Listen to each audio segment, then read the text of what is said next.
Shalom Jemaat BCS dimanapun kita berada. Mari kita luangkan waktu sejenak untuk merenungkan firman Tuhan pada hari ini. Matius 6 ayat 6. Tetapi kamu apabila berdoa, masuklah ke dalam kamarmu, tutuplah pintu dan berdoalah kepada Bapamu yang ada di tempat tersembunyi. Maka Bapamu yang melihat yang tersembunyi akan membalasnya kepadamu.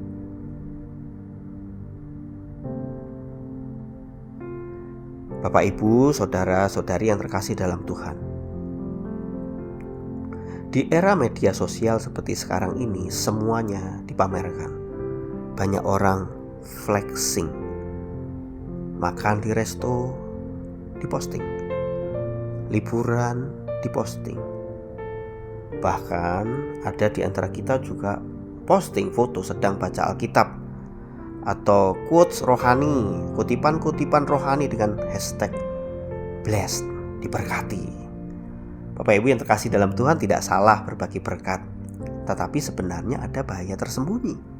Kita bisa terbiasa melakukan segala sesuatu untuk dilihat orang, bahkan termasuk aktivitas rohani kita. Pertanyaannya, apakah doa ini juga untuk dilihat? Bapak, Ibu, saudara-saudari yang terkasih dalam Tuhan, Tuhan Yesus mengajarkan doa Bapa kami di dalam konteks kritik terhadap doa yang untuk dilihat manusia.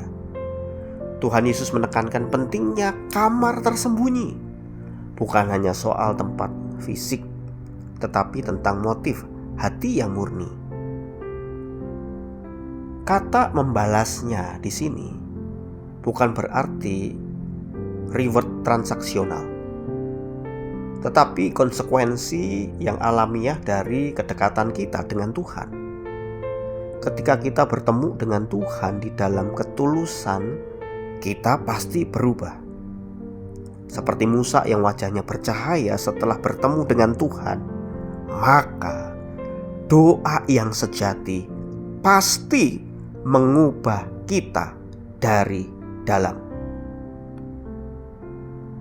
Doa bukan hanya tentang meminta sesuatu dari Tuhan, tetapi doa itu tentang menjadi seperti Tuhan. Di dalam keheningan, di dalam kamar tersembunyi, di tempat yang tersembunyi, kita belajar mendengar suara Tuhan. Kita memahami kehendaknya, dan hati kita dibentuk untuk terus sejalan dengan hati dan kehendaknya. Oleh sebab itu, mari Bapak Ibu yang terkasih dalam Tuhan, di dalam hari-hari kita yang sibuk, di dalam hari-hari kita yang kita dikejar dengan berbagai macam produktivitas di dalam hidup, kita bisa menciptakan kamar tersembunyi kita. Jadi kita punya relasi yang intim antara kita dengan Tuhan. Kita bisa mematikan notifikasi handphone kita selama waktu-waktu doa kita. Mungkin kita juga bisa menentukan tempat yang khusus untuk bertemu Tuhan. Mungkin meski hanya sudut kamar kita. Mari kita jadwalkan waktu doa yang kita merasa di jam-jam itu tidak terganggu. Dan mari kita tanyakan pada diri sendiri, apakah saya berdoa untuk berubah atau hanya untuk meminta?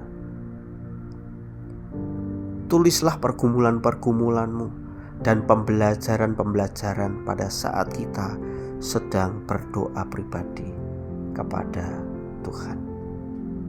Bapak, Ibu, saudara-saudari yang terkasih dalam Tuhan, ingatlah, di dalam bagian doa Bapa kami itu diakhiri dengan kemuliaan selama-lamanya. Tentu ini bukan kemuliaan kita. Tujuan dari doa kita itu adalah untuk kemuliaan Tuhan, yang pasti terpancar melalui kehidupan kita yang sudah diubahkan oleh Tuhan melalui doa doa yang kita lakukan di hadapan Tuhan.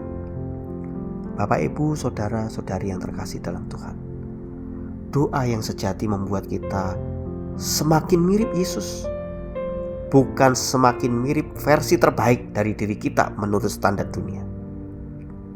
Oleh sebab itu, mari kita datang kepada Tuhan. Dan biarlah ketika kita datang kepada Tuhan, kehidupan kita memancarkan sinar kemuliaan Tuhan. Mari kita berdoa. Tuhan, kami belajar bahwa hidup kami bukan bercerita tentang keinginan kami, bukan bercerita tentang kerinduan kami, bukan bercerita tentang kebutuhan-kebutuhan kami, karena sebenarnya Engkau tahu apa yang kami butuhkan, karena sebenarnya Engkau menyediakan apa yang kami perlukan. Dan hari ini kami belajar, kami berdoa, kami datang kepada Engkau supaya kami boleh berubah menjadi manusia-manusia dengan versi yang terbaik menurut Kristus. Semakin hari kami boleh menjadi serupa Kristus. Dalam nama Tuhan Yesus Kristus kami berdoa. Amin. Demikian renungan harian kita pada hari ini. Mari kita terus rindu menjadi murid Kristus bersama keluarga Allah. Tuhan Yesus memberkati.